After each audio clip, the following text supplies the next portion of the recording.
Hello mga guys, magandang araw. Naggawa nga pala ako ng masarap na dessert dahil meron pa nga mga tira-tirang prutas sa aming ref, apple at saka mangga. 4 lang na ingredients ang nagamit natin dyan para sa masarap na dessert.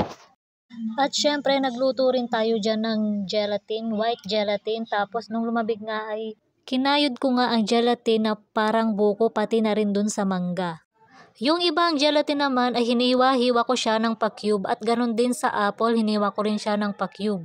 At ayan na, ready na ang ating mga ingredients kaya pwede na natin silang pagsama-samahin. At kahit ano namang prutas, makakagawa tayo ng masarap na dessert.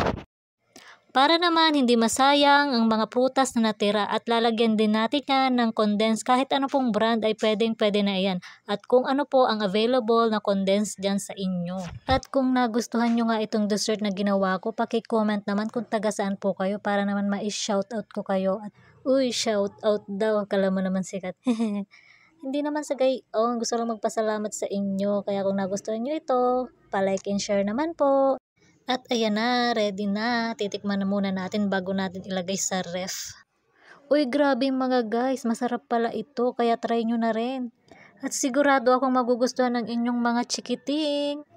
Alam nyo ba mga guys, sa totoo lang, nahihirapan din talaga ako sa pag-voice over, lalo na kapag yung tipong ilang segundo pa lang ay loading na ang utak mo kung ano bagang sasabihin mo. Kaya naman, maraming salamat sa nanonood ng aking video.